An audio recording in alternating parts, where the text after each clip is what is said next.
글로벌 PHP 기술 트렌드와 함께하는 커뮤니티 모던 PHP 유저 그룹 2024년 10월 정모를 시작하겠습니다. 여러분 반갑습니다. 제가 이제 이 오픈 API 우리가 이제 옛날에는 스웨그라 그랬는데 이걸 이용을 해서 이제 문서화하는 거를 나름대로 이렇게 주로 이제 혼자서 했어요. 이거는 혼자서 하면서 이제 이거를 어떻게 최적화할 수 없을까 이런 생각을 하고 계속 이제 최적화 시켜오는 과정에 어느 정도 이렇게 최적화됐다 싶어서 어, 뭐 여러분들에게도 이렇게 하면은 좋겠다, 문서화를 하면 좋겠다 싶어서 일단은 발표를 신청하게 됐습니다. 원래 이 스웨그 API를 이제 쓰게 된 계기가 기존에 이제 저는 이제 주로 그 웹사이트를 이제 만들어 오다가 이제 서비스를 개발하게 됐어요. 특히나 이제 앱을 이용을 해서 어, 운영되는 그런 이제 서비스인데 서울에 있는 친구하고 이제 앱 개발자하고 어 저하고 이렇게 이제 디자이너하고 이렇게 이제 세 명이 진행을 하는 그런 이제 프로젝트였어요. 여기에서 이제 그 앱 개발하는 친구가 API를 문서화해 줬으면 좋겠다. 그게 뭐 일반적인 워드 프로세스 문서나 안 그러면은 포스트맨이나 이런 쪽에 그 제이슨 형태로 이렇게 이제 만들어서 임포트해서 쓸 수 있게끔 했으면 더욱 좋겠다. 자, 그렇게 해서 이제 시작을 하게 된 건데, 제가 이제 문서화를 그, 스웨그 관련된 것은 그 전에 이제 이미 알고 있었던 거고, 그리고 이제 문서화를 별도로 이렇게 이제 코딩하고 개발하고 문서화 관련된 내용을 별도로 이렇게 작성하고 이렇게 하니까 그건 이중일이다 이렇게 이제 싶어서 어, 이 스웨그를 이용을 하게 됐어요. 스웨그를 이제 선택한 이유는 일단은 이제 기존에 어, 이제 봐왔던 것들인데 일단은 이제 이게 표준화돼 있어요, 매우. 그리고 또 이 스웨그와 또는 이제 API, 오픈 API하고 연동되는 도구들이 많았고, 그 중에서도 이제 저는 제일 관심 있었던 게 스웨그 UI라는 이제 그 웹브라우저에 돌아가는 자바스크립트 툴이 있거든요.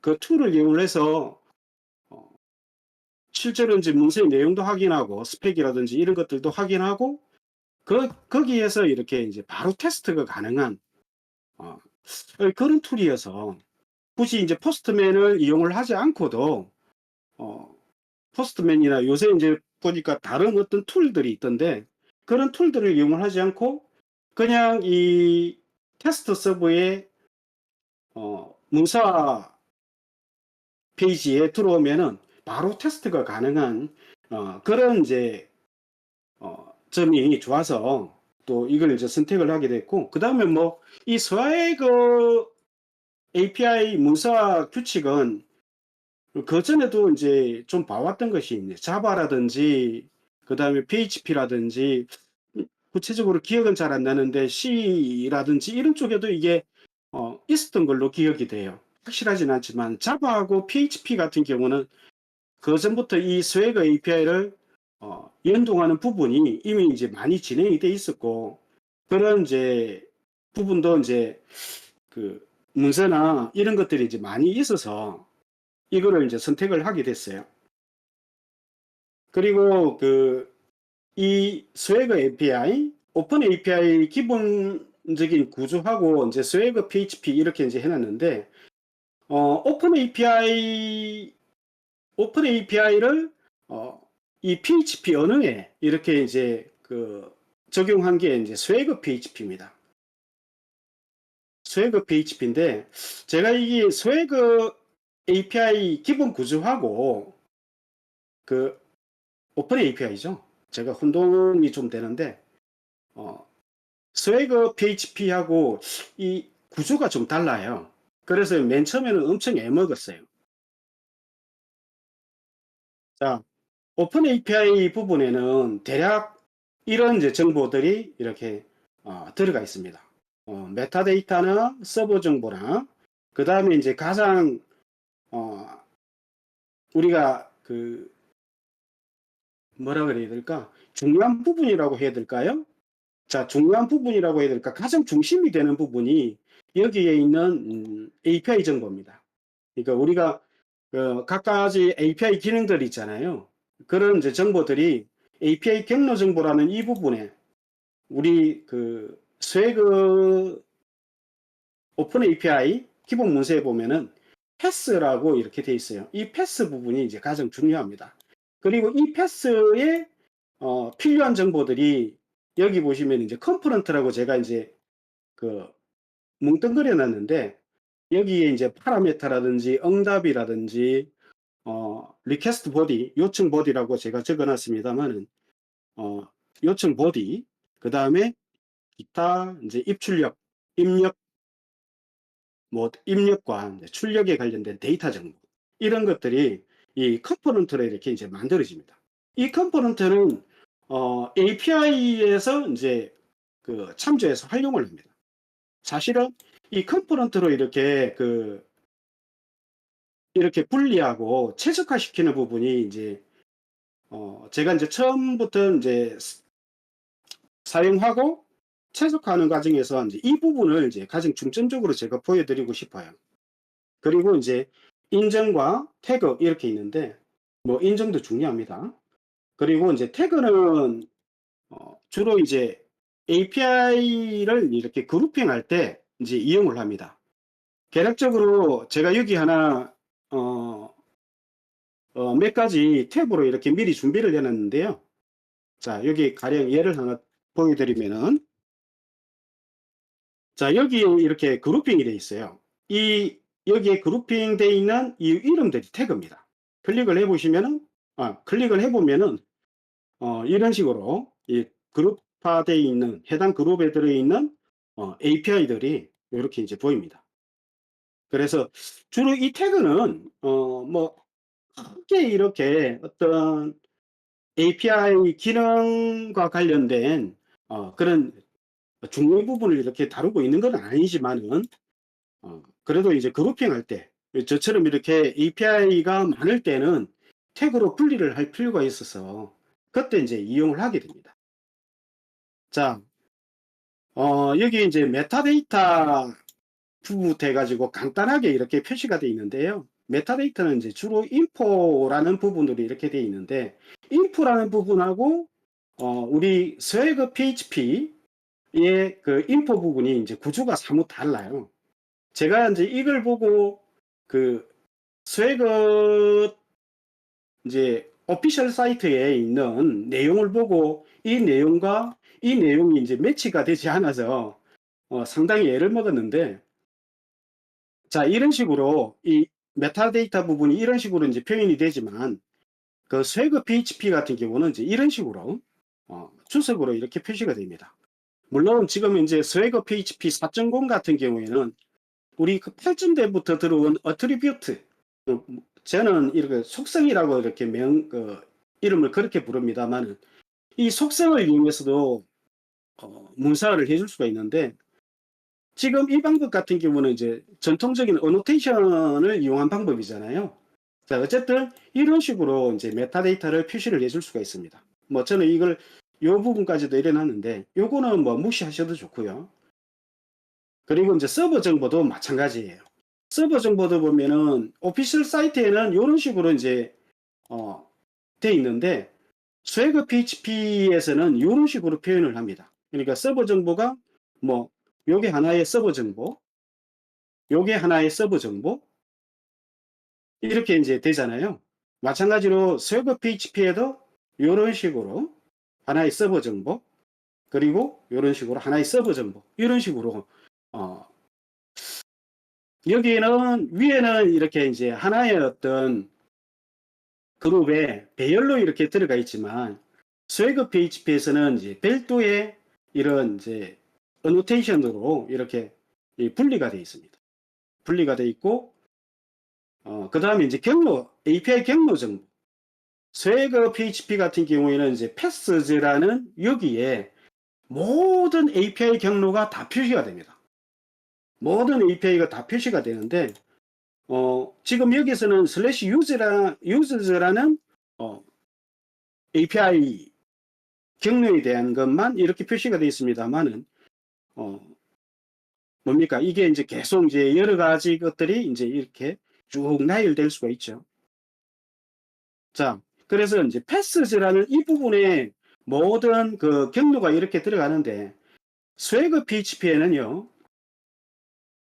우리 그 뭐라 그래야 될까? 함수, API를 처리하는 컨트롤러 메소드 부분에, 메소드 위에, 요런 식으로, 요런 식이죠. 잠깐만요. 요런 식으로, 위에 거는 필요가 없는 내용입니다. 자, 요런 식으로, 기재를 하게 됩니다. 이렇게 이제 기술을 해주게 되면은, 나중에 이제 스웨그 PHP를 이용해서 그 제이슨이나 지금 여기에 나와 있는 것처럼 YML 파일로 이렇게 이제 만들어주게 됩니다. 제너레이트 해주게 되는데, 이런 식으로 이제 이렇게 기술해주고 스웨그 PHP나 라라벨의 경우에는 L5 스웨그라는 그런 이제 툴을 이용을 하면 위와 같이 이렇게 이제 이런 코드를 만들어주게 돼요. 이런 코드를. 자, 그래서 그 스웨그 문서에는 이것들이 하나의 그룹 안에 이렇게 들어가 있지만, 그룹 안에 이렇게 패스즈라는 그룹 안에 들어가 있지만, 이런 식으로 이제 표시가 된다는 거. 그리고 여기에 이제 이 패스 부분이 이제 가장 중요한 부분이라 그랬잖아요. 사실은 이 패스 부분에 각종 이제 컴포넌트를 끌어와 쓴다든지, 인정은 어떤 인정 방법을 이용을 하는지, 그 다음에 응답은 어떻게 하고 파라미터는 어떤 걸 받는지, 이런 정보들이 여기에 다 기록이 되어 있습니다. 그러니까 여기에 기록되어 있는 이 내용들을 저는 이 뭡니까 이제 컴포넌트를 이렇게 다 분리하는 거죠. 그 다음에 이제 파라미터 정보도 지금 여기에는 표시가 안 되어 있습니다만은 이 파라미터 정보도 그 뭐랄까요? 여기에 이렇게 돼 있죠. 여기 같은 건 이제 다른 예인데, 유저의 유저 아이디, 특정 유저 정보를 이렇게 가져오는 부분인데, 그런 이제 파라미터를 이렇게 이제 받고 있습니다. 받고 있는데, 이 부분이죠. 이 부분. 정확하게 이야기하면은 이 부분입니다. 이 부분을 제 같은 경우에는 별도의 컴포넌트로 만들어 두고, 그것들을 이제 참조하는 형태로 이렇게 쓰고 있어요. 그래서 컴포넌트로 이제 만들 수 있는 부분이 파라미터 정보, 그 다음에 리퀘스트 보디 부분에 보면 이 스키마 부분을 이제 별도의 컴포넌트로 이렇게 이제 만들어 줄 수가 있습니다. 그렇게 해서 이제 좀 줄여 줄 수가 있어요. 그리고 마찬가지로 응답 정보, 우리가 리스폰스 부분이죠. 리스폰스 부분도 이제 이런 식으로 이렇게 돼 있는데, 자, 이런 식으로 돼 있는 부분이 제 위쪽에 보면은요, 이런 식으로 이제 전부 다 컴포넌트를 이렇게 만들어 두고 그것들을 이제 참조하는 형식으로 이렇게 적고 있습니다. 이렇게 이제 해두게 되면은 이 코드가 이제 간단해지거든요.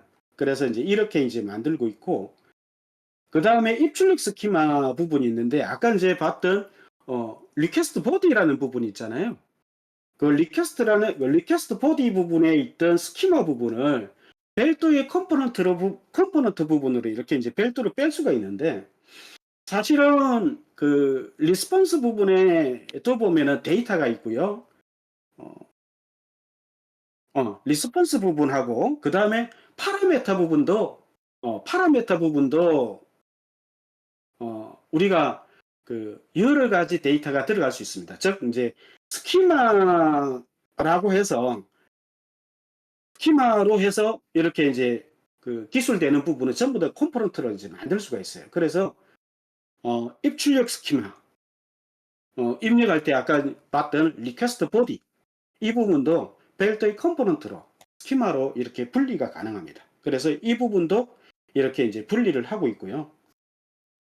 자, 이 부분이 이제 요렇게 이제 스키마 부분이 이제 요런 식으로 별도의 어 스키마 부분을 이렇게 이제 쭉 기술해 주게 됩니다. 기술해 주게 되면은 이런 식으로 기술해 주게 되면 이 컴포넌트즈라는 요 그룹 아래 스키마즈라는 요 안에 여기에 이제 uses라는 게 있는데 use라는 스키마죠. use라는 스키마가 이런 식으로 들어가듯이 저희 경우에는 뭐 지금 위에 거를 그대로 쓰지는 않았지만 위에 거는 그냥 표준 문서입니다. 표준 문서에 있는 내용이고 요거는 이제 제가 만들었던 그런 이제 스키마입니다. 그래서 위에 내용하고 같이 이렇게 보면 더 좋았을 것 같은데 시간상 그러지를 못했어요. 어쨌든 이런 식으로 이제 그 컴포넌트에 이 스키마를 이렇게 등록을 해줄 수가 있습니다. 그리고 여기에 보면은 리스폰스 부분도 컴포넌트 저 부분에 리스폰시즈, 파라메터즈 이런 식으로 해서 이 별도로 이 컴포넌트 부분에 아까 이제 봤던 파라메터라든지 응답, 리스폰스 같은 경우도 컴포넌트로 다 분리가 가능합니다. 그래서 이제 컴포넌트로 이렇게 어떻게 분리할까 하는 게 이제 제가 여기서 주 발표하고자 하는 얘기입니다. 자, 인정도 이렇게 뭐 컴포넌트 부분에 이렇게 들어가 있죠. 시큐리티 부분이라고 해서 여기는 이제 베이직 오스가 되어 있는데 하나만 이렇게 되어 있습니다. 근데 제 같은 경우에는 이제 이런 식으로 두 가지 인증 방법을 이렇게 이제 쓴다. 이렇게 해서 이제 스키마란다. 시큐리티 스키마죠. 시큐리티 스키마를 이렇게 이제 지정을 해놨습니다. 자, 그리고 이제 태그는 이제 이런 식으로 되어 있는데 그렇게 중요하지는 않습니다. 이 아래쪽에 보시면은 OA 태그라고 해서 어노테이션을 이렇게 달아두게 되면은 이것들이 이제 제너레이트 돼서 태그즈라는 이 부분에 이 그룹 안에 이런 식으로 이제 들어가지게 됩니다. 저는 앞에서 이렇게 봤던 것처럼 이 태그가 많습니다. 태그가 엄청 많아요. 이렇게 태그가 많고 이 태그들이 이제 각각의 컨트롤러별로 이렇게 다른 태그들이 붙어 있어요. 자, 이렇게 해서 이제 기본적인 구성이 있고 이 구성들 부분에서 이제 앞에서 봤던 컴포넌트로 이렇게 어, 구분이 가능한, 안 그러면 따로 뺄 수 있는 그런 부분을 어떻게 이제 따로 빼서 최적화하고 그 다음에 좀 가독성을 높일까 하는 그런 이제 부분을 이제 제가 고민을 하고 있는 겁니다. 자, 좀 말이 좀 중복이 되는 것 같은데요. 자, 스웨그 PHP 장점과 단점이라고 되어 있는데, 제가 이 스웨그 PHP를 선택한 가장 그 큰 장점이라고 본 겁니다. 자, 장점은 코드와 코드와 함께 주석으로 비교를 합니다. 실제로 제가 한 개를 딱 치정해 놓은 게 없나 싶어서 보고 있는데 잠깐만요.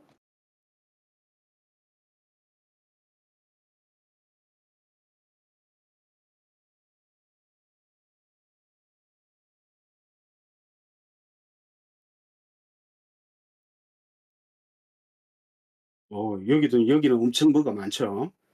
이런 식으로 각 그 컨트롤러의 이제 메소드 부분에다가 이런 식으로 뭡니까? 이 문서화를 같이 할 수 있잖아요. 밑에는 이제 실제로 컨트롤러 부분에서 이제 처리하는 코드가 이렇게 있고 이 코드가 이제 뭔가 수정이 일어나게 되면은 그 바로 위에 있는 이 문서화 문서와 관련된 내용들을 이렇게 이제 바로바로 수정을 해서 적용을 해줄 수가 있기 때문에 뭐 별도로 이렇게 코드 수정하고 해당 API 문서 열어 가지고 거기다가 또 수정하고 이런 작업이 없이 코드와 코드 수정하고 그 다음에 문서 내용을 수정하고 이렇게 하는 게 오히려 더 효과적이겠다. 그래서 이제 이것을 이용을 하게 된 겁니다. 그 다음에 이제 단점은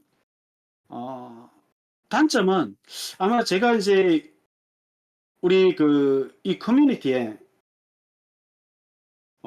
제가 이제 초기에 들어와서 한번 막 이렇게 물어본 적이 있어요. 이 API 문서화 부분을 어떻게 하면 이렇게 최적화시킬 수 있을까? 어떻게 하면은 코드의 가독성을 안 떨어뜨리고, 보기 좋게 이렇게 꾸밀 수 있을까? 단적으로 보면은 문서화 내용을 좀 더 어떻게 축약을 할 수 있을까? 엄청 고민을 하게 됐어요. 맨 처음에 이제 만들었던 게, 지금 아까 조금 전에 보여드린 것도, 어, 문서 내용이 많잖아요. 그 부분이 조금 복잡한 그런 케이스인데,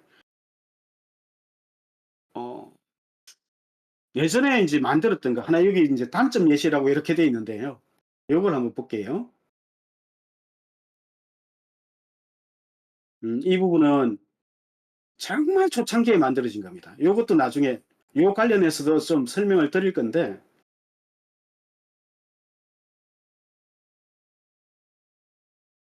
여기 보시면은요. 자, 지금 여기에, 문서와 관련된 내용이 이렇게 시작이 돼요. 이게 이제 하나의 API죠. 문서 내용이 엄청 길어요.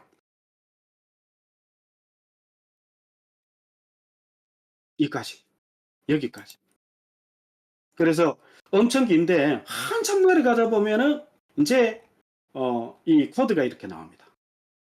어떻게 보면은 문서 내용보다 코드가 짧아요. 그러다 보면은 그 문서 내용만 보이고 코드는 눈에 잘 안 들어오는 케이스가 좀 있어서 이거 좀 줄이고 싶다. 그때는 이렇게 음, 문서 내용만 보고 막 기술했던 것인데 너무 보기 힘들었어요. 제가 하다 보니까 나중에 이제 유지보수를 하다 보니까 눈에 너무 거슬리는 거예요. 그래서 이 코드 부분을 별도 파일로 뽑아가지고 이것들만 모아서 별도의 파일로 이렇게 저장하기도 하고 그랬었는데 초기에는 그게 가능했어요. 근데 그게 스웨그 PHP 4.0 쪽으로 오면서 이게 안 됩니다. 한쪽으로 이렇게 문서 부분을 갖다가 하나의 어떤 특정 파일에다가 몰아 집어넣거나 이렇게 하는 게 안 되고 그렇게 하다 보면은 결국에는 그 문서 관련된 파일을 열어서 직접 수정하는 거하고 별반 차이가 없기 때문에 제가 첫 번째 의도했던 코드와 함께 이렇게 수정하는 부분이 없어져 버리잖아요. 그런 이점이 없어져 버리기 때문에 이거는 역시 안 되겠다 싶어서 좀 고민을 많이 했었는데 자 이래서 이제 최적화에 이제 고민을 하게 된 거죠. 자, 그다음에 PHP 7.x에서는 가능하나 8.x는 지원하지 않는 것 같잖아요. 어, 여기서 가장 한 거는 뭐냐면은요. 그 어딨지? 여기. 7.x 때 같은 경우에는 아마 이 애트리뷰트 부분이 8점대부터 나왔죠. 제가 확실히 기억은 잘 안 나는데 본 게 7점대에는 애트리뷰트라는 부분이 없었어요. 그런데 애트리뷰트 같은 경우에는 이 클래스나 그 다음에 메소드 안 그러면 함수 또는 우리가 멤버 변수 이런 부분이나 안 그러면 이제 좀 컴파일러에 이렇게 정보를 제공하는 부분이 있잖아요. 우리 이제 파일 초기에 이렇게 이제 적어주거나 이렇게 하는 그런 이제 제약 조건이 있다 보니까 이 제약 조건을 기준에 이제 스웨그 문서화 부분에도 이제 적용을 해버린 거예요. 4.0에는. 그래서 4.0으로 오면서부터 이렇게 그 주석이 이렇게 독립된 주석으로 이렇게 있는 거. 실제로 이제 펑션은 맨 밑에 이렇게 있는데 이렇게 독립된 주석으로 있는 이게 안 됩니다. 그래서 별도의 파일로 이렇게 뽑아내는 것 자체가 그 PHP 4.0에서는 스웨그 PHP 4.0에서는 안 되다 보니까 이거는 이제 도리가 없는 거예요. 그래서 그 규칙에 이제 만들려 그러니까 이거는 그대로 둘 수가 없더라고요. 그래서 지금은 이제 최적화를 좀 해야 됐고 지금은 어느 정도 이제 된 상태인데요. 자, 어쨌든 최적화하는 부분에서 이런 부분도 이제 하나의 요인이 됐다 하는 정도로만 정리를 하겠습니다. 그 다음에 이제 제가 이제 최적화하면서 관련된 어떤 생각이나 그 다음에 그 어떤 과정이나 이런 것들에 대한 얘기를 좀 하려고 합니다. 먼저 최적화를 이제 고민하기 전 이제 프로젝트 구조가 이랬어요. 제가 이제 지금은 라라벨을 이용을 하고 있습니다. 라라벨로 이렇게 이제 대부분의 프로젝트를 하고 있는데, 뭐, 그전에는 드루팔도 이용을 하고, 라라벨은 뭐, 그 위에 이제 조금 이용을 하고 있고, 지금 현재는 거의 뭐, 라라벨로 이렇게, 개발을 하고 있는데, 이 라라벨로 이렇게 이제 개발을 할 때, 초창기에 이제 요런 식으로, 요런 구조로 이렇게 이제 만들었어요. 만들었는데, 어, 코드가 거의 컨트롤러 부분하고, 그 다음에 데이터 관련된 거는 모델에다가 뭐 어떻게 보면 우겨 넣은 거죠. 우겨 넣다 보니까 컨트롤러나 모델 부분이 너무나도 비대해지고, 그리고 이게 어떻게 보면 일정한 규칙에 의해서 이렇게 코드가 어, 분리가 되고 이렇게 됐으면 좋은데, 그렇지 않고 필요에 따라서 그때그때 이제 막 코드를 집어넣다 보니까 제가 이렇게 찾아가기도 좀 그렇고 이 코드가 어디 있지? 이건 어디 있지? 이런 식으로 이제 찾아가는 것도 힘들어지더라고요. 그리고 문서화를 하고 최적화를 하는 과정에서 보니까 이렇게 되니까 이걸 가지고는 최적화를 못 하겠는 거예요. 그래서 이제 최적화를 하려고 그러니까 이 구조를 못 쓰고 이제 어떻게 구조를 바꾸지? 이렇게 해서 이제 고민을 했던 게 고민을 하면서 이렇게 이제 봤던 게 이제 우리 자바 같은 경우에는 DTO 컨트롤러 그 다음에 레포지터리 이런 식으로 구조가 되어 있는 거 있잖아요. 그죠? 요 구조. 그 다음에 우리 클린 아키텍처 이 부분을 이제 보게 됐는데 제가 이제 거의 최근에 우리 DTO 컨트롤러 서비스 레포지터리 이 부분 같은 경우는 그전에도 봐왔던 것인데 이거 같은 경우에는 이제 다른 어떤 프로젝트 뭐 플루트라든지 뭐 기타 이런 프로젝트에 가보니까 이 구조가 좀 다른 거예요. 뭐 도메인, 레포지터리, 모델, 그 다음에 컨트롤러? 아니, 프레젠테이션이라 그랬던가? 프레젠테이션, 뭐 기타 등등 이렇게 해가지고 폴더별로 분류가 되어 있는 거예요. 이거는 그러면 어떤 규칙에 따라서 만들어졌지? 이렇게 이제 찾아보다 보니까 이제 클린 아키텍처라는 게 나오더라고요. 그전에는 클린 아키텍처가 용어도 몰랐고 무엇인지는 몰랐어요. 무엇인지도 몰랐고 그랬는데 이런 식으로 분리를 하면 좋겠다. 이거 지금 이제 자바에서 봤던 요 형태와 요 형태를 이제 조금씩 참고를 해서 이제 만들기 시작을 했습니다. 그렇게 해서 이제 코드를 분리하기 시작을 했는데 이제 지금 현재 이제 제가 최적화해 놓은 프로젝트 구조는 이렇습니다.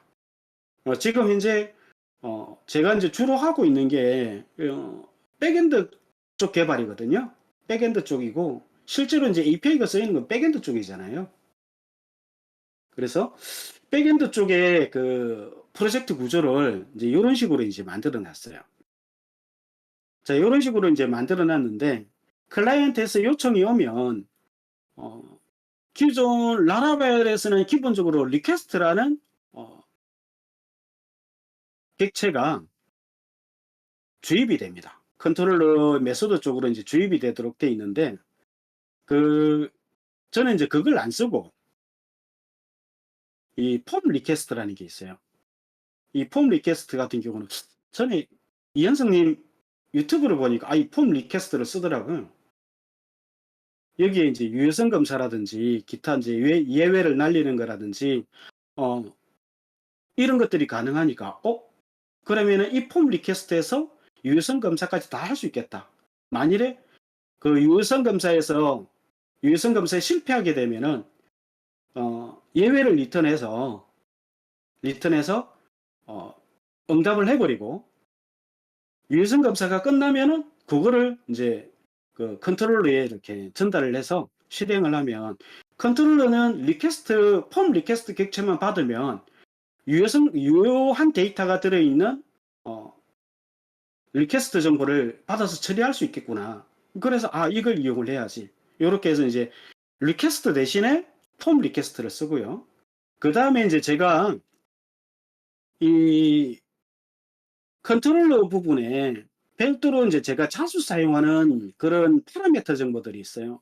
그런 이제 파라미터 정보들을 필요에 따라서 이제 의존성 주입을 해줄 수 있도록 이런 식으로 이제 만들어 놨습니다.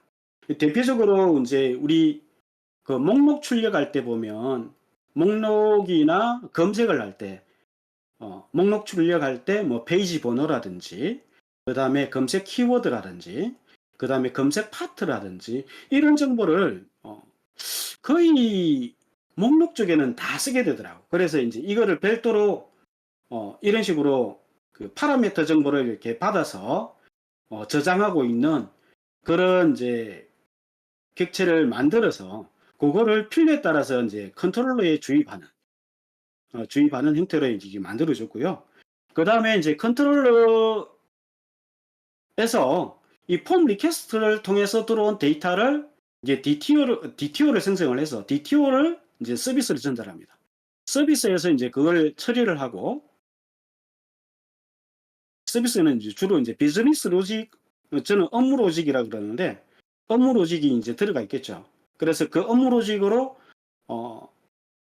처리를 하고 처리 결과를 DB에 저장하고 그 다음에 다시 컨트롤러 쪽으로 리턴을 해주게 되면 리턴한 정보를 갖다가 이렇게 응답으로 이렇게 내보내게 되는데 제가 여기 리턴하는 정보를 DTO 물음표 이렇게 해놨는데 DTO만 쌓는 게 아니라 여러 가지 것들을 쓰고 있기 때문에 이렇게 해놨습니다. 특히나 그 라라벨의 경우에는 가장 많이 쓰는 게 엘리컨트 모델, 그 다음에 또 유용하게 사용하는 게 이제 컬렉션, 그 다음에 이거는 이제 제가 이제 만드는 겁니다만은 페이지 컬렉션이라 해서 우리가 이제 목록이 엄청 많을 때는 페이지 단위로 나누어서 클라이언트에서 요청을 하면은 클라이언트에서 1페이지, 2페이지, 3페이지 이런 식으로 요청하면은 해당 페이지에 대한 정보를 이렇게 리턴하기 위해서 이제 제가 이제 별도로 이제 만들어 준 겁니다. 그래서 이런 정보들이 이런 정보들도 DTO라고 할 수 있는데 근데 모델과 컬렉션이라는 이 부분은 DTO로 이렇게 명명하기에는 조금 안 맞는 것 같아서 일단은 이렇게 이제 표시를 해뒀습니다만은 이것들 안에 들어가지 않는 거는 제가 이제 별도로 DTO를 만들어 줬어요. 응답을 위한 이제 DTO를 이제 만들어 주고 그러면 이 정보를 바탕으로 해서 이제 그 응답을 이렇게 내보내는데 옛날에는 그 리스폰스에 그 함수가 하나 있는데 제이슨이라는 함수가 있어요. 제이슨이라는 함수를 이용해서 이 배열의 정보를 갖다가 제가 직접 가공을 해갖고 던져줬는데 그렇지는 않고 각각의 어떤 응답별로 이 제이슨 리스폰스 클래스를 상속받아서 별도의 응답 객체를 다 만들어졌습니다. 응답 클래스를 다 만들어졌어요. 그러면은 각 컨트롤러별로 요 데이터를 받아서 응답 클래스한테 연결을 해주면은 그 해당 응답으로 이제 클라이언트 쪽에 이렇게 이제 리턴되는 그런 형식으로 이제 만들어져 있어요. 그래서 이런 식으로 이제 만들게 되니까 코드가 물론 여기서 이제 요거는 아니지.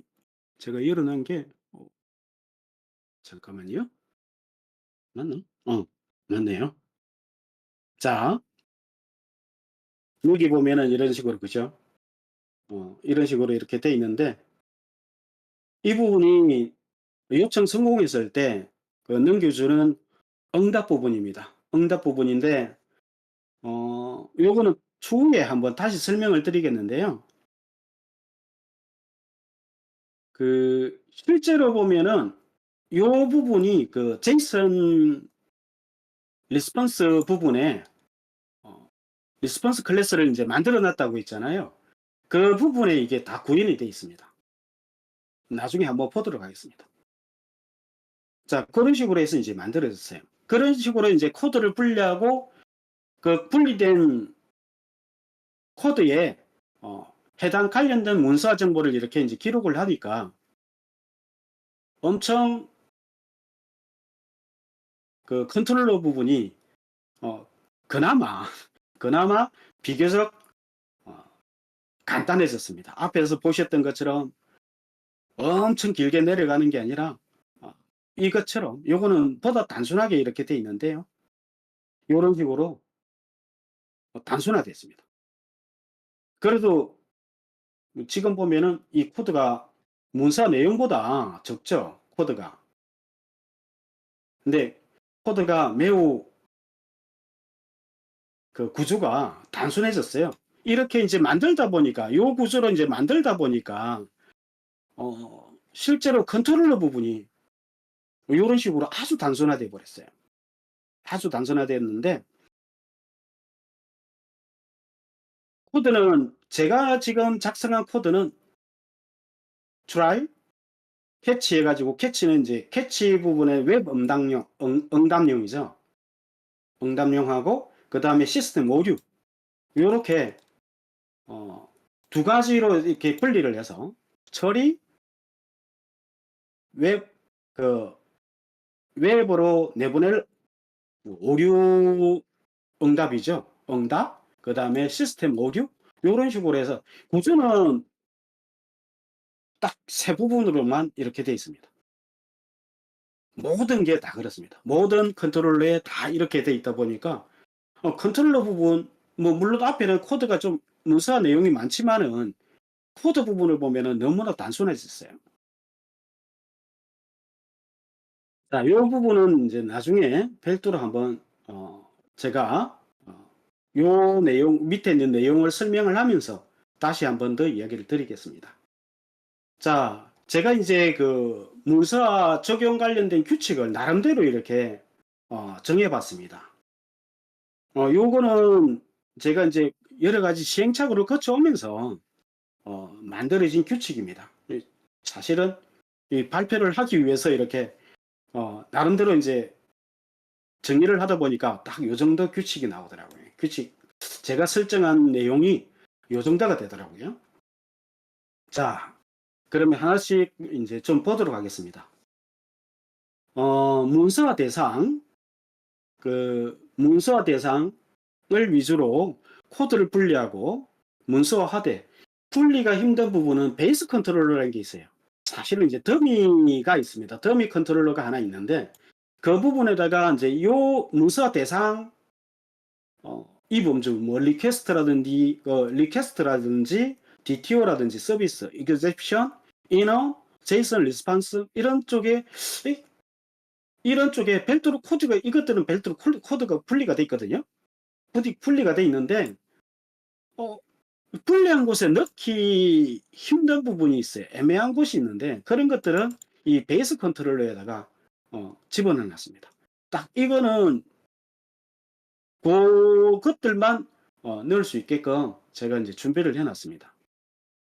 그리고 자, 모델 클래스는 데이터 저장과 검색에 필요한 최소한의 그 코드만 작성을 한다 돼 있는데, 이거는 제가 이제 나름대로 보면은 자아 비판하는 그런 성격도 있어요. 제일 처음에 라라벨을 갖다가 처음에 이렇게 접했을 때 데이터 저장이나 검색이나 읽어오는 부분이나 그 외 유틸리티적인 그런 부분들을 제가 모델에 다 집어넣어 놨어요. 앞에서도 이야기를 드렸지만 그렇게 하다 보니까 너무 문제가 많더라. 그래서 최대한 어, 여기서는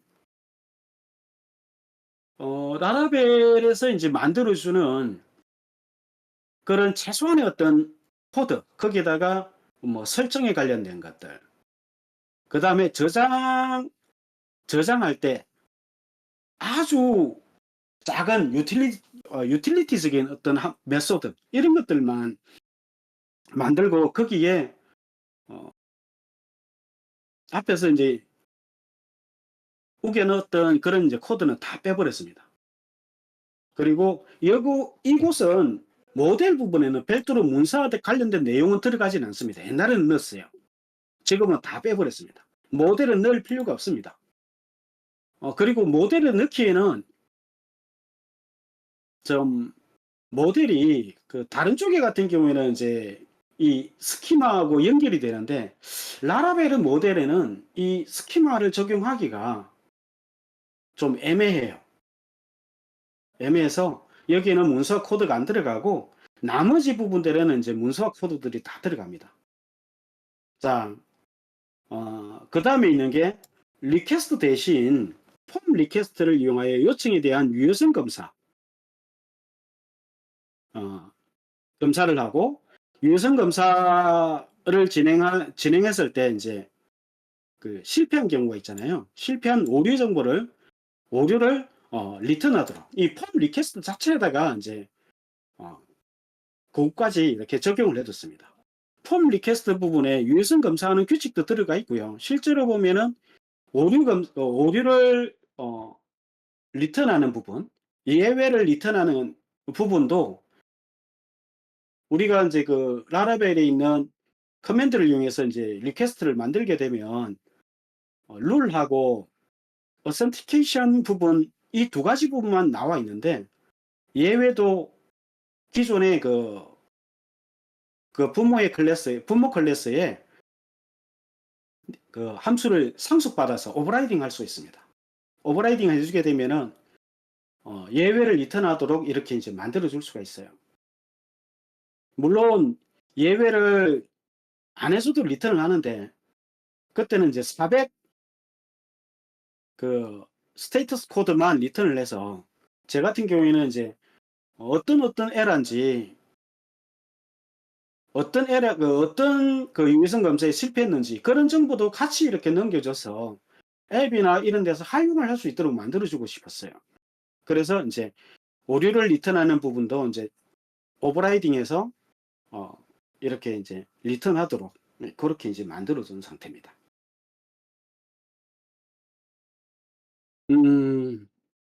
자, 그 다음에 오픈 API에 그 입력 정보 있었죠. 입력 스키마.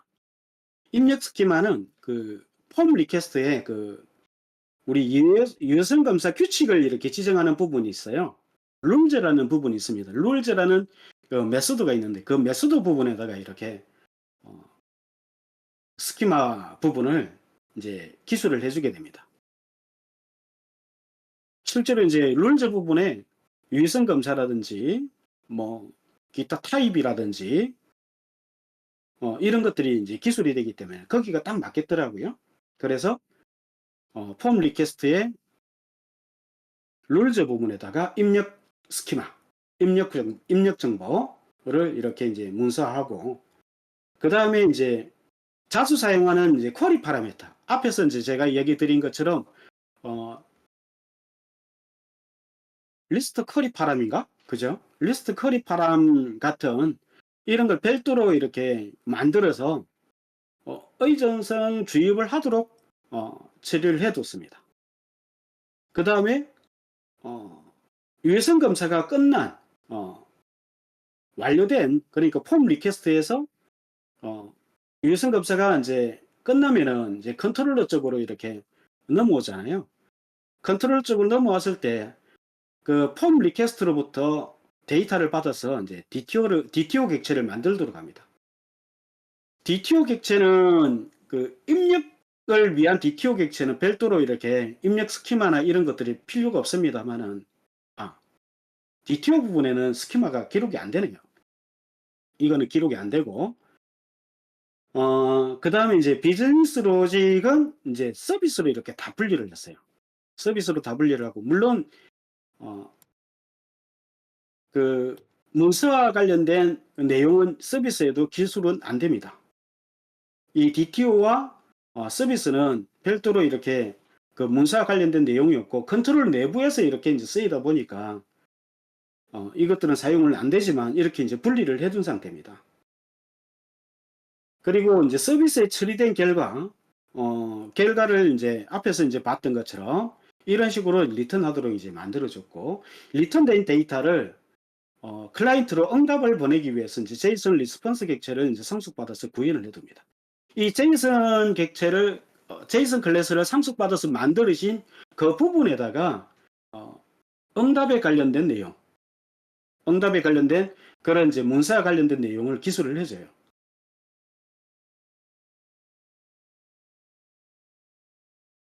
자, 거기에 대한 얘기가 여기 이렇게 있습니다. 그리고 이제 그 처리 과정에서 그 오류가 발생하잖아요. 예외 처리를 하게 되는데, 시스템 오류나 이런 것들은 뭐 별건 없고요.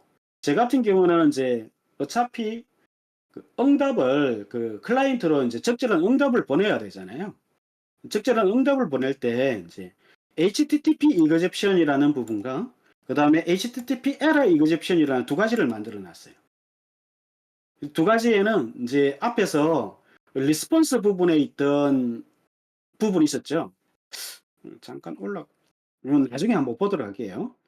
리스폰스 부분에 그 기술돼 있던 이제 그런 리스폰스 파라미터들, 그런 것들이 여기 기록이 되어 있습니다. 데이터가 들어있는 건 아니고요. 별도로 이제 스키마를 가지고 있는 건 아니고, 그 스테이터스 코드만 리턴하는 그런 이제 이그젝션입니다. 그리고 에라 이그젝션 같은 경우는 주로 이제 어디에서 이용을 하느냐 하면은 그 폼 리퀘스트에서 쓸 수가 있는데, 요거를 대용할 수 있는 게 있더라고요. 그래서 지금은 거의 이용을 안 하고 있는데, 어쨌든 이 유성 검사 과정에서 나온 그런 오류 목록을 함께 리턴하도록 이렇게 이제 만들어 놨습니다. 스테이터스 코드는 이제 400으로 리턴하도록 되어 있는데, 그와 함께 이 에라 목록을 같이 이렇게 첨부해서 보내는 그런 이제 이그젝션입니다. 이런 식으로 해서 이제 이그젝션도 별도로 만들어줬고, 그 다음에 이제 우리 그 이런 부분이 뭐 여러 가지가 많이 있잖아요. 우리가 자료 유형이라든지 상태 코드라든지 이런 것들을 별도로 이제 인음형으로 이렇게 이제 만들어 두고, 인음형에도 이제 그 인음형 자체도 우리가 이제 컴포넌트를 만들 수 있거든요. 그래서 인음형도 이제 타입으로 이렇게 이제 분리를 해서 이제 거기다가 문서와 내용을 기술합니다. 자, 이때는 애트리뷰트를 이용을 합니다. 그 어노테이션을 이용하기에는 조금 안 맞더라고요. 뭐라 그래야 될까? 속성을 이용하는 게 좀 편해서, 애트리뷰트를 이용을 하는 게 편해서 주로 여기서는 이걸 이용을 합니다. 자, 그렇게 해서 이런 어떤 규칙을 만들어 두고 나름대로 이렇게 이제 문서를 진행을 했어요. 자, 첫째로 이제 베이스 컨트롤러 부분인데, 베이스 컨트롤러 부분에는 이 서버 정보라든지, 그 다음에 참조 문서 정보라든지, 여기는 그거죠. 메타데이터죠. 메타데이터, 그 다음에 참조 문서, 그 다음에 서버 정보. 이 서버 정보 부분에 이렇게 패스가 이렇게 V1, V2까지 이렇게 돼 있는데, 그 앞에 그 패스저에 나와 있는 경로가 요 뒤에 이렇게 이제 붙어서 처리가 됩니다. 만일에 이제 여기 한번 보여드릴까요? 이 서버 정보가 이런 식으로 표현이 됩니다. 이런 식으로 이제 표현이 돼서 제가 이제 그 로컬 개발 환경에서 이제 주로 테스트를 하거나 이럴 때는 요걸 선택을 하고 여기에 있는 API들을 호출을 하게 됩니다. API를 호출하게 되면은 요 서버 아까 이 v1 뒤에 요 API 경로가 첨부가 돼서 실행이 돼요. 그러니까 이제 선택한 서버에 따라서 이렇게 그 테스트 대상이나 그 호출 대상을 이렇게 지정을 할 수가 있어요. 그래서 이제 만일에 여러 어떤 환경이나 보안 설정이나 뭐 기타 이제 여러 가지 어떤 목적에 따라서 서버는 분리할 수가 있습니다. 분리를 해서 그 사용하는 게 저는 개인적으로 보면은 좋다고 생각을 해요. 그래서 여러 가지 서버 정보가 이렇게 들어가고요. 그 다음에 이제 시큐리티 정보도 인증 방법에 관련된 것도 앞에 있던 그런 이제 각각의 클래스 부분에 넣기가 힘들잖아요. 그래서 이제 여기에 베이스 컨트롤러 부분에 이렇게 들어 있습니다. 그리고 이제 안에는 제가 이제 그 파라미터라든지 그 외에 그 리스폰스라든지 또 그 외에 뭐 어떤 범주에 들어가기 힘든 그런 그 스키마, 입출력 스키마라든지 이런 것들이 여기에 이제 들어가 있습니다. 제가 여기다가 좀 많죠. 여기는 리퀘스트 파람이라는 이 그 멤버에 이런 식으로 이제 이건 사실은 뭐 쓰임새는 없죠. 쓰임새는 없는데 나름대로 이제 그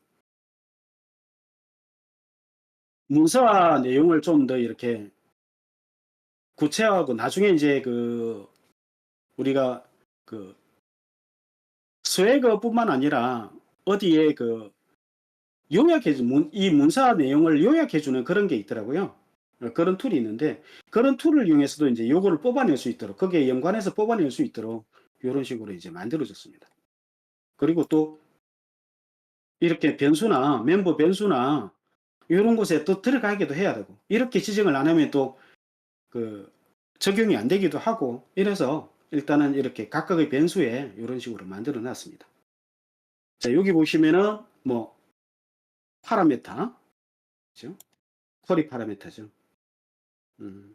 그 다음에 여기에 이제 그 우리가 리퀘스트 보디에 들어가는 부분인데 보디에 들어가거나 뭐 이렇게 하는 부분인데 이렇게 그 뭡니까 어디에 넣기가 힘든 그런 정보들이 이제 이렇게 입력 스키마로 이렇게 이제 분리가 되어 있습니다.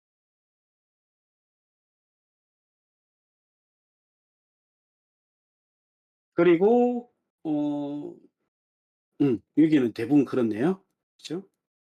여기는 또 그 응답 관련된 그런 이제 스키마 모델입니다. 스키마들이 이렇게 이제 지정이 돼 있어요. 이렇게 이제 스키마들이 지정이 돼 있는데, 그러니까 이제 좀 베이스 컨트롤러에 들어있는 거는 별도의 코드와 함께 분리가 되기가 애매한 것들만 이런 식으로 이제 분리를 해 놓은 상태입니다.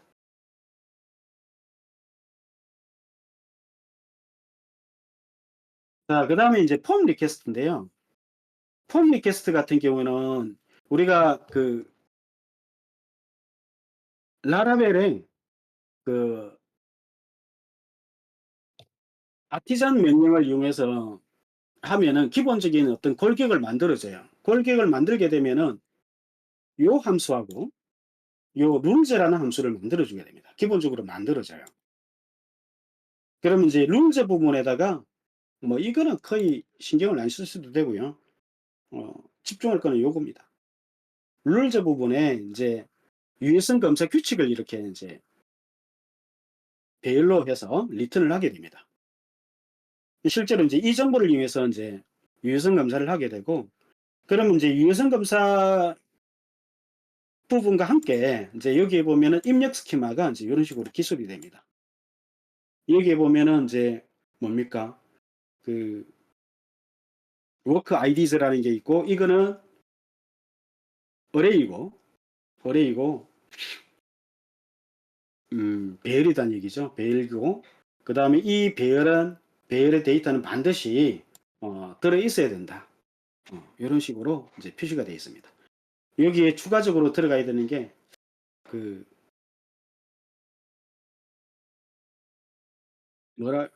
어레이고 어 어레이고 그다음에 여기 아이템즈 뭐 이런 식으로 해서 이제 더 기록될 부분들이 있어요. 더 있는데 추가를 해줄 수가 있습니다.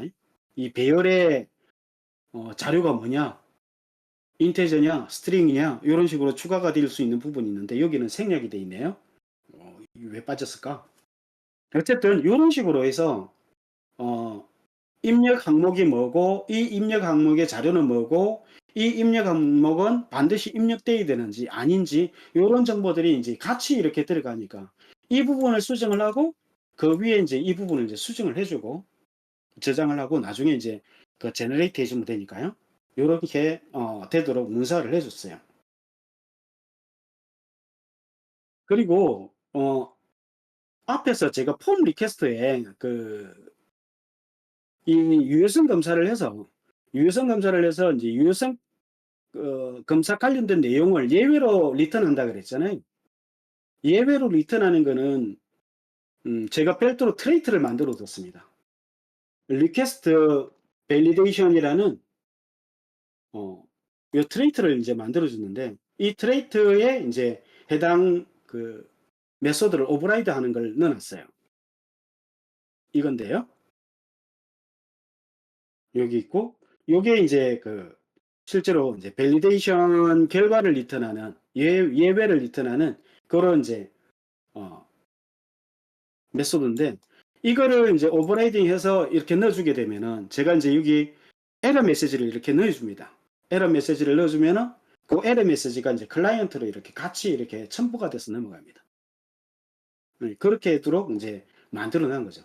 자, 이렇게 해서 이제 만들어 두게 되면은 폼 리퀘스트에서 만일 오류가 나잖아요. 유효성 검사 규칙에서 패스를 못 했을 때는 컨트롤러 쪽으로 연결이 안 되고 거기서 폼 리퀘스트 자체에서 이제 그냥 바로 리턴을 해버리니까 굳이 이제 컨트롤로 안 넘어가도 되죠. 이제 그런 식으로 이제 만들어 놨습니다. 그 다음에 쿼리 파라메타 부분은 제가 이제 의존성 주입을 한다 그랬잖아요.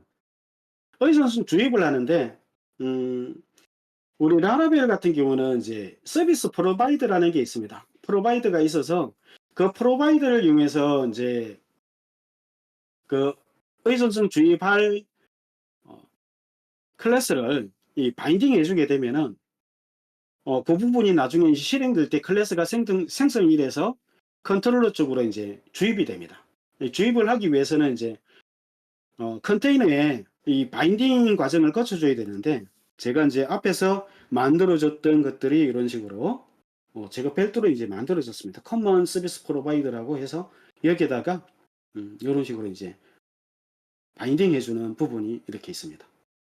바인딩을 해주게 되면 컨트롤러 부분에 이제 이 클래스 이름에 변수를 이제 명시를 해두게 되면은 타입 힌트라 그러죠. 타입 힌트 힌팅을 해주게 되면은 해당 객체가 이렇게 이제 주입이 될 겁니다. 이렇게 이제 주입이 되도록 만들어준 거예요.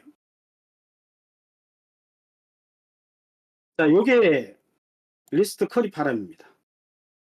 리스트 커리 파람인데 이제 요런 어떤 메소드를 가지고 있고, 자, 커리 파람 부분에 이제 문서 규칙이 이런 식으로 기술이 돼 있어요. 이런 식으로 파라메터에 관련된 것들. 특히나 이제 리스트 커리 파람에 관련된 것들이 이런 식으로 이제 만들어져 있고, 그 다음에 그 리퀘스트로부터 이 파라메터들을 정보를 가져와 가지고 실제로 이제 이 속성들에 이 설정해 주는 부분이 이제 생성자 부분에 이렇게 이제 들어가 있습니다. 자, 그러면은 이 객체가 만들어지면 이 만들어지면은 여기에 대한 정보가 기본적으로 들어가 있다는 얘기잖아요. 그래서 이 정보를 이용해서 이제 목록을 갖다 출력을 하게 됩니다.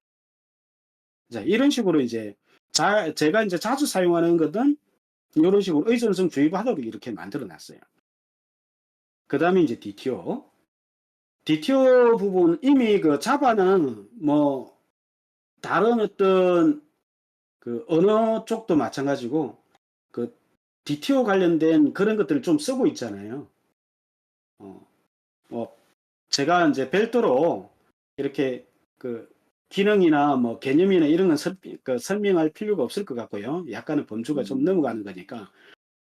어, 제가 이제 이 DTO를 이렇게 이제 쓰게 된 게, 저는 이제 주로 이 폼 리퀘스트에서 넘어온 데이터를,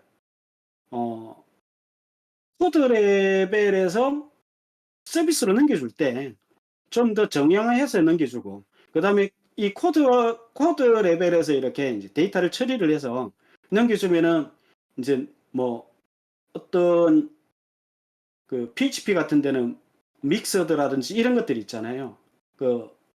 리퀘스트에서 이렇게 리퀘스트 객체에서 넘어가는 데이터들은 이게 타입이 이렇게 정확하게 명기가 되어 있지를 않아요. 네, 그러다 보니까 그런 걸로 인한 오류라든지 이런 것들을 방지하기 위해서, 또는 서비스에 나름대로 정해진 규칙의 데이터를 전달하기 위해서 이제 DTO를 사용을 하고 있습니다. 이런 식으로 해서 이제 뭐 주요 속성들은 요런 속성과 요런 속성이 있습니다. 생성자에 이렇게 넣어서 이렇게 바로 이렇게 속성들을 만들 수가 있잖아요.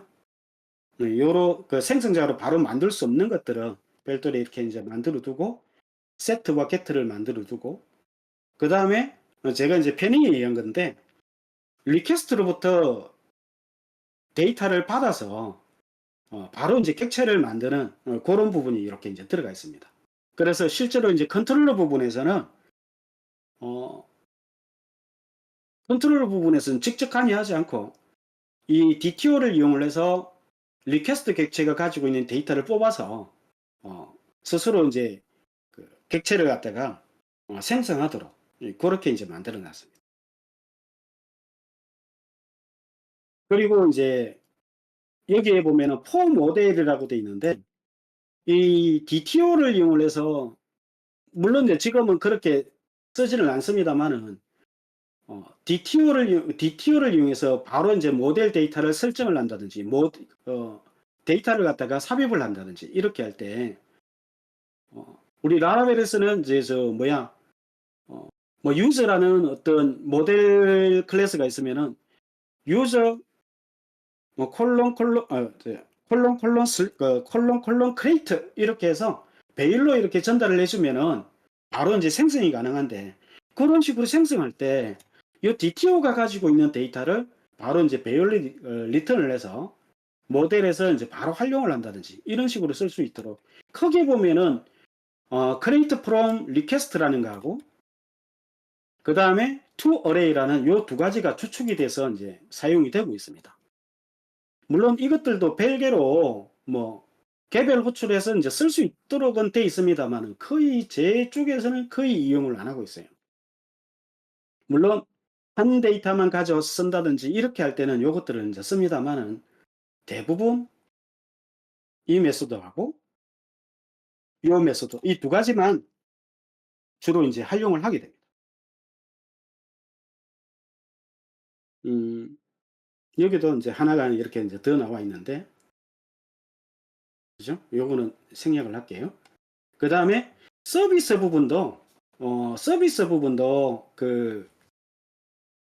이렇게 실제로 문서 내용은 별도로 기술이 되지 않지만은 분리하다 보니까 이제 서비스로 분리할 필요가 있었고, 그 다음에 분리함으로 해서 컨트롤러 부분이 이제 너무나도 단순해지니까 별도로 이제 분리를 해놨는데, 서비스 부분은 이제 별도로 서비스 클래스를 이제 만들어서 어, 서비스 컨테이너 부분에 이렇게 여기 오타네요. 바다인데 방아 이렇게 돼 버렸네. 급하게 만들다 보니까 제가 이 오타 검사를 안 했어요. 서비스 부분도 이제 별도로 그 서비스 컨테이너에 싱글톤으로 이렇게 이제 바인딩을 합니다. 바인딩을 하는데 사용하는 방법이 어이성순주의보로 이렇게 넣지는 않고 제가 별도로 이렇게 컨테이너에서 받아서 활용을 하도록 이렇게 이제 만들어져 있습니다. 실제로 이제 여기에 유저 클래스 유저 케이스 프로바이더라고 되어 있는데요. 유저 케이스 프로바이더에 이런 이제 서비스가 이렇게 이제 싱글톤으로 바인딩 되어 있습니다. 바인딩 되어 있고 그것들을 이제 활용하는 부분이 이제 요쪽인데 컨트롤러 부분이지 않을까 싶습니다. 이거는 이제 서비스 부분이네요. 서비스 본체 부분인데 나머지 부분은 어차피 이제 그 컨트롤러 부분에서 호출 가능한 이제 서비스 메소드들이 이렇게 들어가 있는데 서두에 이 부분만 제가 나열을 해 놓은 이유가요. 그 여기서 이제 제가 그 이야기 드리고 싶은 부분이 있어서 요것만 남겨 놨습니다. 일단은 생성자 부분은 기본적으로 들어가는데 여기에 뭐 제 같은 경우는 로그인 정보라든지 사용자 정보라든지 이런 것들을 기본값을 세팅을 해두고 서비스 부분에서 활용할 수 있도록 이렇게 이제 만들어 둡니다. 그리고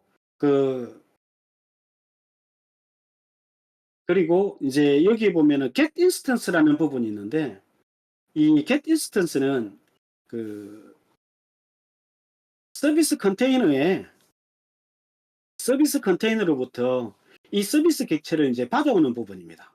이 받아오는 부분은 이제 정적으로 이렇게 이제 만들어져 있는데 필요에 따라서 이제 컨트롤러에서 이 함수를 호출해서 서비스 객체를 받아서 활용을 하는 형태로 이렇게 이제 만들어져 있어요. 여기서 보시면은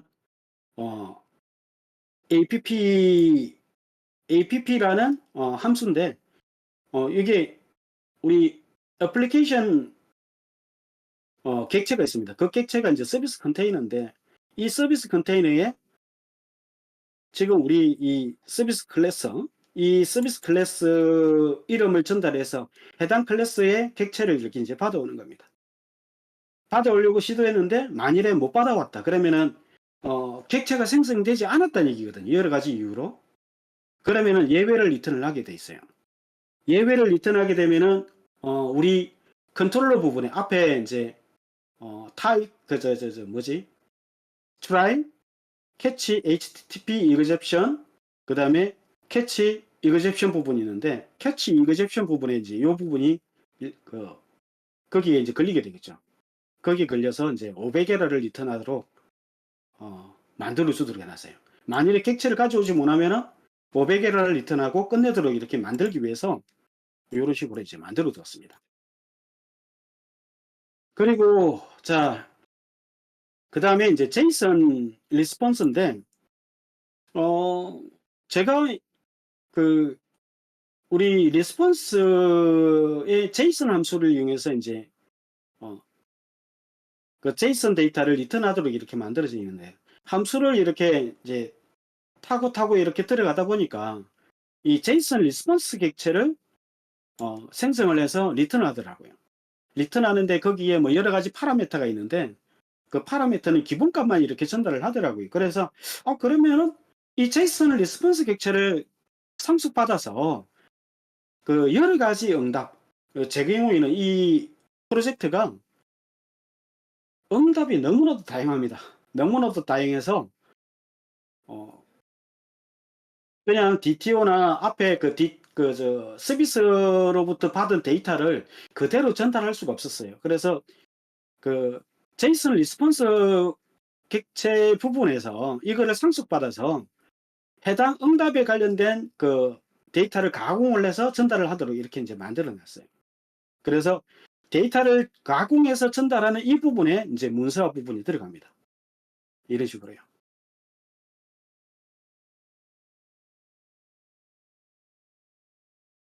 이런 식으로 이제 전달이 됩니다. 이게 이제 생성자 부분에서 이렇게 가공하는 부분이 이렇게 들어가 있어요.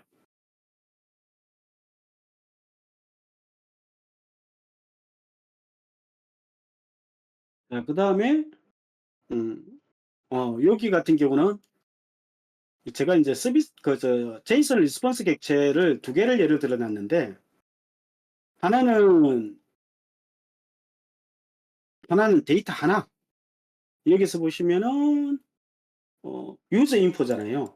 사용자 정보에 관련된 응답 정보인데 한 사용자 하나의 데이터, 하나의 데이터에 대한 리스폰스 객체고, 그다음에 인제 여기에 보면은 유저 인포츠, 그러니까 목록이죠. 사용자 정보 목록을 리턴하는 겁니다. 이렇게 인제 두 가지로 이렇게 돼 있는데, 제 프로젝트에는 하나의 데이터만 리턴하는 리스폰스 객체, 그다음에 목록을 리턴하는 리스폰스 객체, 이렇게 이제 두 가지를 만들어 놓고, 목록을 리턴하는 리스폰스 객체는 기존에 위에 이제 여기 기술에 나온 것처럼 하나의 데이터만 리턴하는 리스폰스 객체를 어,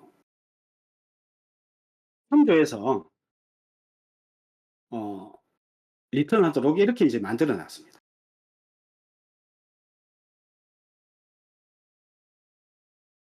그래서 이제 목록을 리턴하는 요렇게 이제 부분이 요런 부분이 이렇게 이제 돼 있습니다. 생성자 부분에. 자, 그래서 이건 또 뭘까? 음, 이거는 이제 어, 이거는 이것도 같은 건데, 여기에 페이지 리스폰스라는 게 있는데, 제가 앞에서 이제 이야기를 한번 드린 것 같은데요. 페이지별로 이제 목록 정보를 리턴할 때가 있다 그랬잖아요. 1페이지, 2페이지, 3페이지 이런 식으로 페이지 번호를 이렇게 달아서 리턴할 때 그 페이지 정보를 함께 이렇게 전달할 때 사용을 하는데, 페이지 리스폰스 부분에는 페이지와 관련된 스키마가 별도로 이렇게 기록이 되어 있습니다. 그래서 이제 이렇게 이걸 상속받고 그다음에 이런 식으로 페이지에 관련된 정보를 리턴하는 스키마 정보가 문서화가 되어 있고, 이 리스폰스 부분에 실제로 이제 생성자 부분에 그 이제 전달된 자식 클래스죠. 자식 객체죠. 인스턴스 부분에서 전달된 데이터를 받아서 최종 이렇게 조립을 해서 리턴하도록 이렇게 이제 만들어져 있습니다. 자, 이렇게 이제 전체적으로는 이렇게 이제 만들어져 있어요. 이렇게 이제 만들어지다 보니까 이제 이게 이제 컨트롤러 부분인데요. 컨트롤러 부분에 경로 정보, 그 다음에 그룹 태그죠. 그 다음에 여기 인증 방법도 앞에 이제 컴포넌트로 이렇게 만들어져 있었잖아요. 만들어져 있는 거 이런 식으로 활용을 하고, 그 다음에 각종 파라메타 컴포넌트 이렇게 있고, 그 다음에 여기는 별도로 리퀘스트 보디가 없는데, 앞에 아마 컨트롤러 부분에 리퀘스트 보디 부분이 있습니다. 그거는 뭐 그렇게 참조를 하시면 좋을 것 같고요. 리스폰스 부분에 이제 이런 식으로 데이터 그 메시지와 함께, 요청 성공이라는 메시지와 함께, 그 다음에 페이지 정보, 그 다음에 페이지에 해당 페이지에 대한 목록 정보를 이런 식으로 전달하게 됩니다. 전달하고 나머지 이제 오류가 발생했을 때 어떤 오류가 발생할 수 있고, 해당 오류에 대한 어떤 스키마 정보 이런 식으로 다뤄주게 되면은 상당히 여기 보면은 앞에서 이제 보셨지만은 많은 어떤 내용들이 담겨 있어요. 특히나 이 부분 같은 경우에는 이 세 가지 부분만 하더라도 이것의 몇 배로 이렇게 문서 내용이 길어질 수가 있어요. 컴포넌트를 만들지 않으면은 이거는 이거 이렇게 써야 될까 하는 그런 이제 회의감이 들 정도로 좀 문제가 좀 많다 이렇게 생각이 들었습니다. 자, 이렇게 해서 컴포넌트를 이제 만들고 하니까 이렇게 그나마 단순해졌다. 그래도 보기가 그나마 나아졌다. 이렇게 이제 이야기를 드릴 수 있겠습니다. 그리고 이렇게 이제 코드를 분리하고 그렇게 이제 문서를 하니까 각각의 컨트롤러 부분이 이제 이런 식으로 매우 단순해지더라. 실제로 보면은 코드 부분은 컨트롤러 코드 부분은 몇 개가 안 들어있죠. 몇 가지가 안 들어있어. 실제로 처리되는 부분 여기 같은 경우는 2줄밖에 안 되잖아요. 이런 식으로 해서 제가 만든 이 부분은 전부 다 이제 요 구조를 가지고 있습니다. 요 구조를 벗어나는 게 없어요.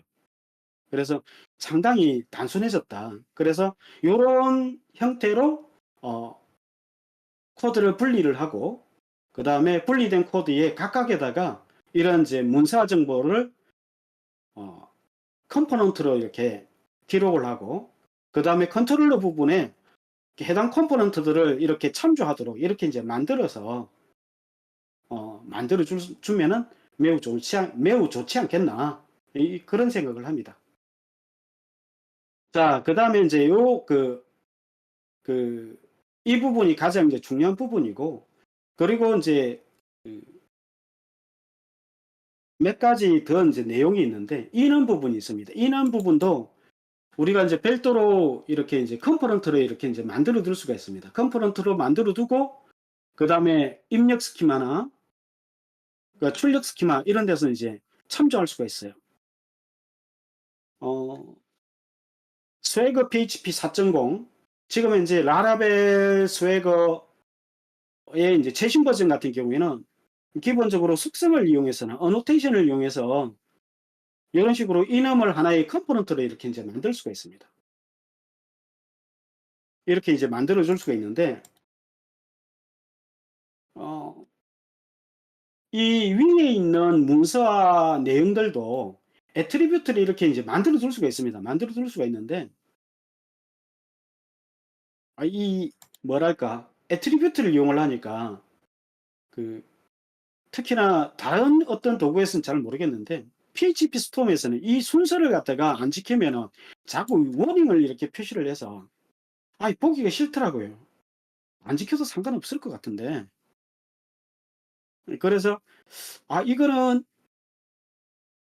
그 앞에 있는 것들은 이제 어노테이션을 이용을 하고 그 스키마의 경우에는 이렇게 이제 목록 우리 속성을 이용해서 이렇게 표시를 합니다. 이렇게 표시를 하게 되면은 마치 이런 것처럼 여기에 있는 것처럼 물론 그 다른 내용입니다. 다른 내용인데 여기 보시면은 이넘 이런 부분이 있잖아요. 그죠? 이넘 이 부분을 갖다가 이런 식으로 간단하게 표현을 해줄 수가 있어요. 이거 같은 경우는 물론 이넘형 위에다가 그 기술된 건 아니지만은 제가 별도로 이렇게 이넘형을 이렇게 나열을 해준 거잖아요. 이런 식으로 표현을 해주면은 컴포넌트로 만들어지고 이 부분에다가 래퍼 어쩌고 저쩌고 해서 해당 컴포넌트를 참조하도록 만들어주기만 하면은 간단한데 이렇게 하면은 이제 좀 지저분하죠. 그래서 되도록이면은 이넘형으로 이제 각종 상수나 뭐 DB나 이런 데 저장될 때 이제 분류로서 이렇게 쓰이는 것들은 이넘형으로 이제 만들어 주는 게 좋지 않나. 그리고 이넘형으로 만들어 줄 때 백엔드 이넘으로 이렇게 이제 만들어서 쓰는 게 제가 봤을 때는 좀 효과적인 것 같습니다. 특히나 라라벨의 뭐랄까요? 리퀘스트에 보면은 파라메터 데이터를 받아오는 게 있어요. 파라메터 데이터나 안 그러면은 리퀘스트 보디 데이터를 이렇게 받아오는 부분이 있는데 받아온 데이터를 바로 이능 객체로 이렇게 전환해 주는 그런 이제 메소드가 있습니다. 이넘이라는 메소드가 있는데 그걸 이용을 할 때 이 백엔드 이넘으로 되어 있는 게 오히려 처리가 편하더라고요. 제가 백엔드 이넘이 아니라 그냥 기본적인 이넘형으로 이렇게 썼어도 됐었던데 요게 좀 변했습니다. 요런 식으로 표시했을 때 인제 변하더라. 그래서 이런 식으로 이제 만들어 두고 어 이념형을 컴포넌트를 이렇게 이제 만들게 되면 실제로 인제 이 값들이 요런 인제 값들이 요런 식으로 이제 명기가 되게 됩니다. 표시가 되게 돼요. 만일에 그 백엔드 이름을 안 하면은 여기에 있는 이름들이 어 이름명에 이제 여기죠, 여기. 요런 부분에 요 문자열이 이 이름이 이런 식으로 들어가게 됩니다. 들어가는데 처리가 약간 그 라라벨 리퀘스트 부분에서 뭐 제가 잘 사용을 못한 건지는 잘 모르겠습니다만은 어 쪼끔 처리가 불편하더라 하는 얘기입니다. 그리고 이런 컴포넌트를 쓴 예가 그 밑에 이렇게 되어 있는데 요 부분인데요. 요 부분. 여기 보면은 이제 입력 항목이 로그인 메소드라고 되어 있잖아요. 로그인 메소드, 로그인 방법에 대한 겁니다. 로그인 방법은 어 지금 현재 요 프로젝트에서는 이제 크게 두 가지예요. 페이스북을 이용한 로그인, 그다음에 패스워드 로그인. 요렇게 이제 두 가지가 있습니다. 그래서 두 가지 중에 하나의 방법을 선택을 해서 로그인 하도록 되어 있어요. 그때 스웨그 UI 쪽에 어 해당 내용이 이렇게 나오게 됩니다. 근데 여기서도 제가 인제 이 이름을 쓰지를 않고 저는 이렇게 숫자를 이렇게 쓰도록 해 놨어요. 실제로 그 숫자가 DB에 기록이 되도록 이렇게 이제 만들어 놨습니다. 그 이유는 뭐 나중에 이제 검색을 하거나 색연을 할 때 '이게 좀 더 효과적이지 않는가.' 하는 생각에서 인제 만들어 놨는데 어쨌든 요런 식으로 인제 선택할 수 있게끔 돼 있어요. 이런 식으로 인제 활용을 할 수가 있습니다.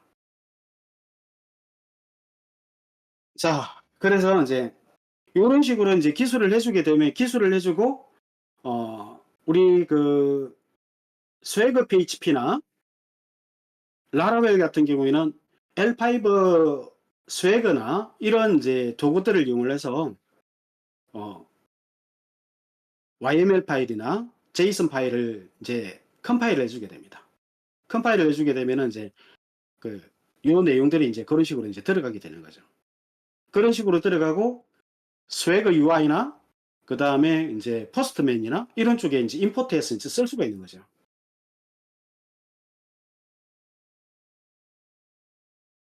자, 요렇게 해서 인제 만들어진 게 요건데요. 저는 이게 라라벨로 되어 있습니다.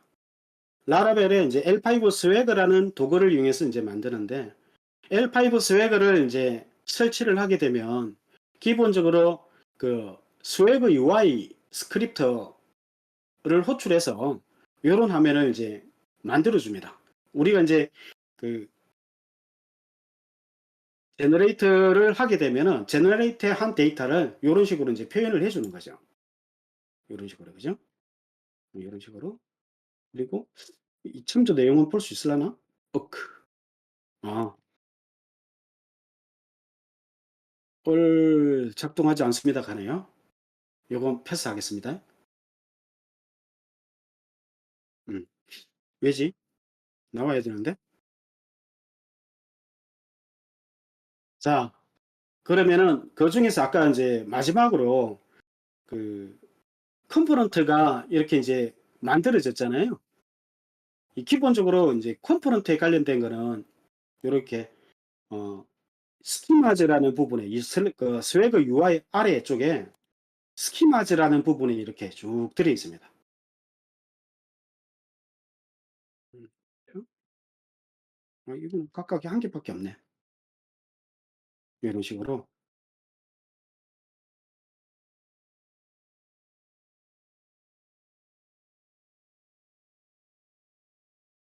음.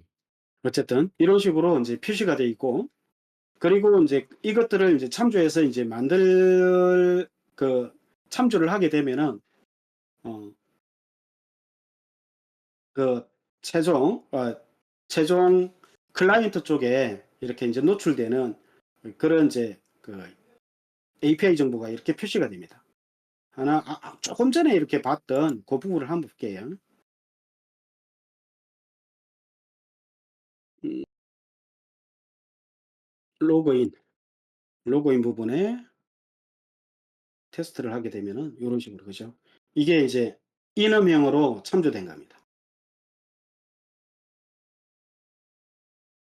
여기도 하나 여기 보면은 로그인 메소드 있고요. 그다음에 타입이 있는데 사용자 유형인데 이런 식으로 이것도 인음형으로 인제 만들어지는 건데 앞에 우리가 봤던 요 부분 그죠? 요 부분에 대한 내용입니다. 요런 식으로 이렇게 기술을 하게 되면은 요런 식으로 인제 표시가 되도록 돼 있어요. 자 이렇게 해서 많은 내용이 있는데 API가 엄청 많습니다. API가 엄청 많아서 이거는 최적화 안 하면 답이 없더라고요. 그래서 인제 이렇게 인제 최적화를 해 놨습니다. 자 여기까지가 인제 제가 발표한 내용입니다. 발표를 마치겠습니다.